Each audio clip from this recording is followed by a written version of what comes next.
শুভ সকাল।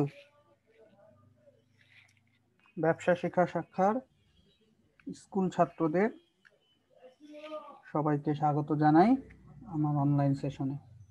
আমি আপনাদের সায়ন স্যার, যথারীতি ফিন্যান্স ও ব্যাংকিং এর নতুন একটি অনলাইন ক্লাস নিয়ে আপনাদের সাথে যুক্ত হলাম। আশা করি আপনারা সবাই সুস্থ আছেন, ভালো আছেন, নিরাপদে আছেন। তো আমরা গত সপ্তাহের শেষ ক্লাসে আমরা অধ্যায় 12 শুরু করেছিলাম, ব্যাংক ও গ্রাহক। তো আজকে তারই ধারাবাহিকতায় 12 অধ্যায়ের আরো কিছু অংশ আপনাদের বোর্ড বই থেকে আলোচনা করব। তো আজকে আলোচনায় আমরা 122 পৃষ্ঠা থেকে 123 পৃষ্ঠা আপনাদের বইয়ের আলোচনা করব এবং একই সাথে আপনাদেরকে আমি এক্সট্রা কিছু জিনিস এখানে একটু ডিটেইলে দেখাবো, যাতে আপনাদের সৃজনশীল প্রশ্ন লিখতে সুবিধা হয় এবং বুঝতেও কন্টেন্টগুলো বুঝতে সুবিধা হয়। একটু ডিটেইলে দেখলে আপনাদের পয়েন্টগুলো বুঝতে ইজি হবে এবং একই সাথে আপনাদের সুবিধা হবে, আপনাদের রিয়েল লাইফেও আপনারা বুঝতে পারবেন যে এটা কি, কোন ধরনের জিনিস বা এটার বৈশিষ্ট্যগুলো কি। তো দেখি আলোচনা দেখি, তাহলে আপনারা ক্লিয়ার হয়ে যাবেন আশা করি। তো আমাদের আজকের আলোচনায় প্রথমে আমরা গতদিন গ্রাহকদের প্রতি ব্যাংকের কি দায়িত্ব ছিল সেটা আমরা আলোচনা করেছি, অর্থাৎ ব্যাংক আমাদের জন্য বা আমরা যারা কাস্টমার ব্যাংকে তাদের জন্য কি করবে। এখন আমাদের কাজ হচ্ছে আমাদের কি করা উচিত ব্যাংকের জন্য, বা এজ এ কাস্টমার আমরা ব্যাংকের প্রতি কি দায়িত্ব পালন করব সেটা নিয়ে আমাদের এটা। তো এটা আপনাদের বইয়ে থেকেই নেওয়া। তো যেটা আমি অতিরিক্ত সেটা আমি বলবো যে এটা অতিরিক্ত জায়গা। তো গ্রাহকের প্রতি যেমন ব্যাংকের দায়িত্ব আছে, তেমনি ব্যাংকের প্রতিও গ্রাহকদের কিছু দায়িত্ব রয়েছে। তো গ্রাহকদের করণীয় হচ্ছে সততা। গ্রাহককে অবশ্যই সততা পরিচয় দিতে হবে, অর্থাৎ কোনো ভুল তথ্য দেওয়া যাবে না।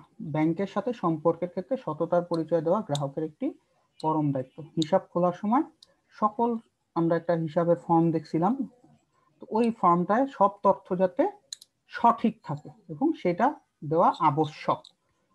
ব্যাংক হিসাব খোলার সময় সঠিক তথ্য প্রদান করা গ্রাহকের উচিত এবং সেই হিসাব খোলা থেকে সবকিছুই, আমরা ধরেন ব্যাংকে টাকা জমা দিতে যাবেন, আপনি একটা জাল নোট পাইছেন সাপোজ, সেই নোটটা ব্যাংকে দিয়ে দিলেন। যদিও ব্যাংক ডিটেক্টর আছে জাল নোট ধরার ব্যাংকে, বাট তারপরও আপনি সততা কিন্তু দেখাইলেন না, একটা জাল নোট ব্যাংকের ওই আপনার বান্ডেলের মধ্যে ঢুকাই দিলেন, তাহলে সততা থাকলো না। তো এই ধরনের সততা দেখাই। তো খোলা থেকে একদম হিসাব যতদিন আপনি চালাবেন প্রতিটা ক্ষেত্রে সততা দেখাইতে হবে।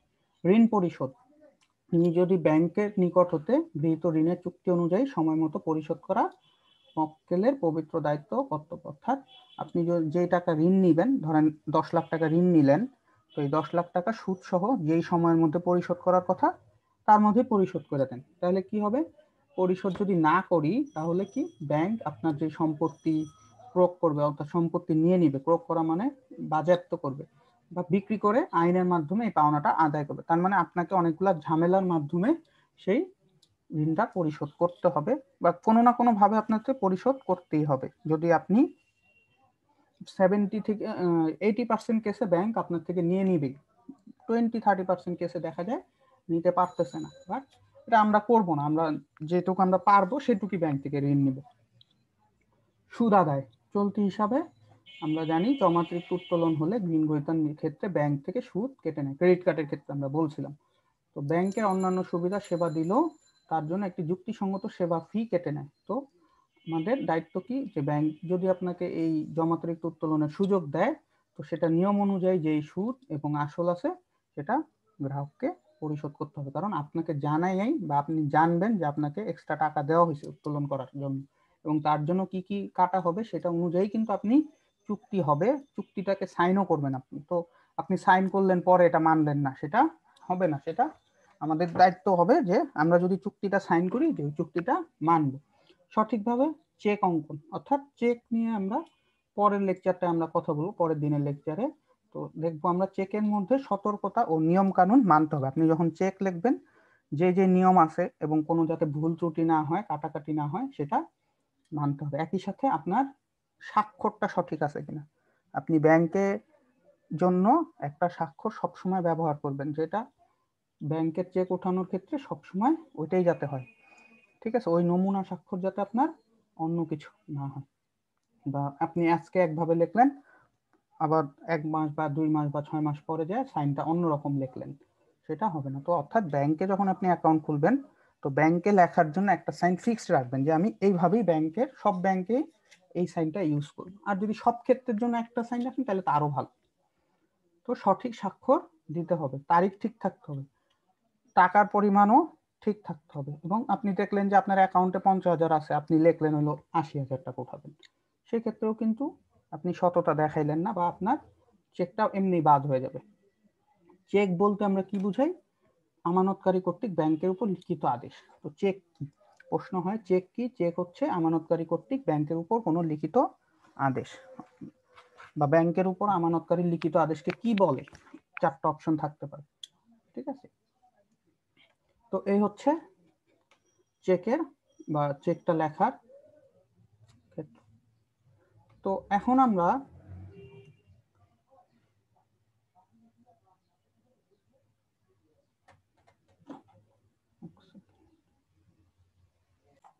আলোচনা করব বিভিন্ন প্রকার চেক নিয়ে। আপনাদের বই থেকে এই আলোচনাটা, তো আপনাদের বইতে 3টা চেকের কথা বলা হয়েছে। তো আমরা পরবর্তী এইচএসসি লেভেলে গেলে আরো কিছু চেক দেবো, বাট এই 3টাই মেইন। তো এই 3টা নিয়ে আমি একটু কথা বলি।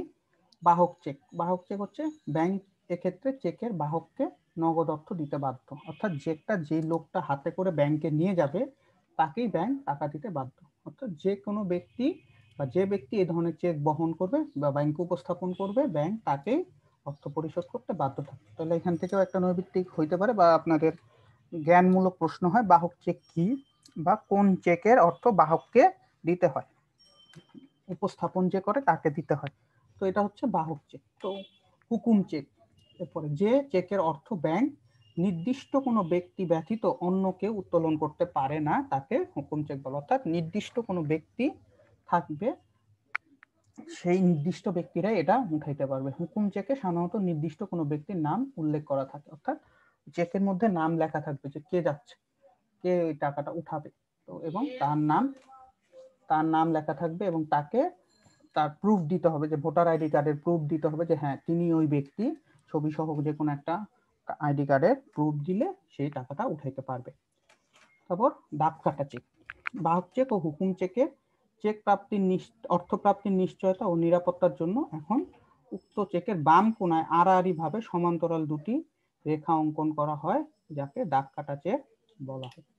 এই দাগ কাটা চেকে সমান্তরাল রেখার মধ্যে সাধারণত প্রাপকের হিসাবে দেয় অথবা এন্ড কোং লেখা থাকে। এই দুইটা ওয়ার্ড লেখা থাকবে, প্রাপকের হিসাবে দেয় অথবা এন্ড কোং।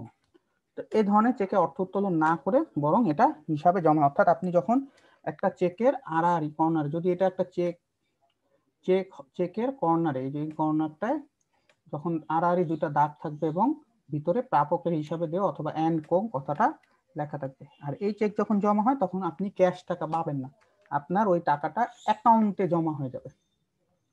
ঠিক আছে, অর্থ উত্তোলন না করে বরং এটা হিসাবে জমা হয়। তো হিসাবে যখন জমা হবে তখন আবার আপনার এই টাকাটা উঠাইতে হইলে হুকুম চেক বা বাহক চেক দিয়ে উঠাইতে হবে।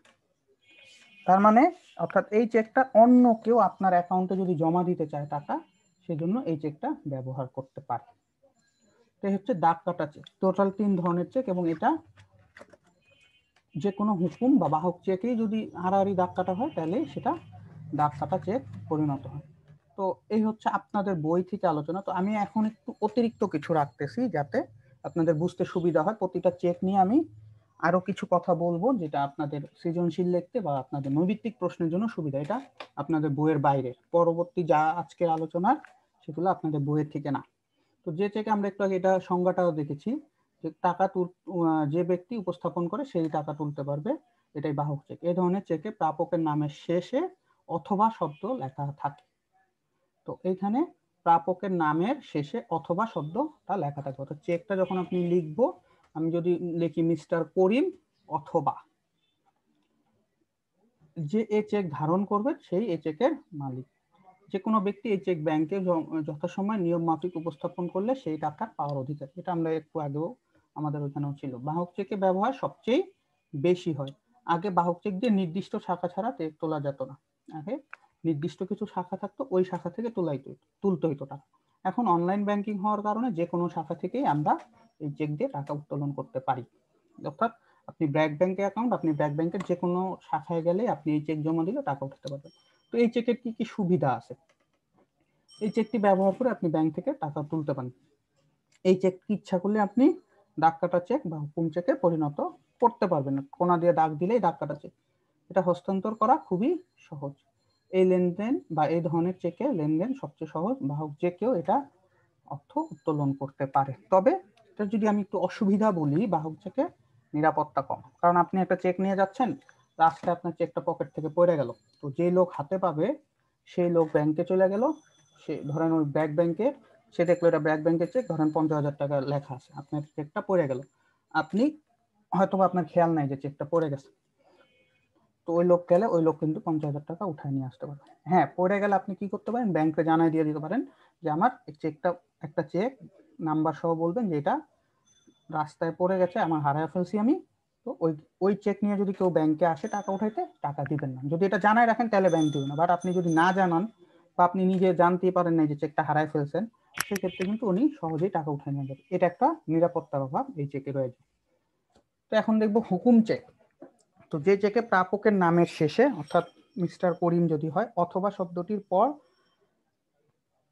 অর্ডার বা আদেশ ক্রমে অথবা বাহকের শব্দটি কেটে দেওয়া হলে তাকেই হুকুম চেক বলে। অর্থাৎ যদি বাহক লেখা থাকে, বাহক চেকের মধ্যে যেমন অথবা বাহককে লেখা থাকে, ওই অর্ডটা যদি কেটে দেন সেটাও হবে।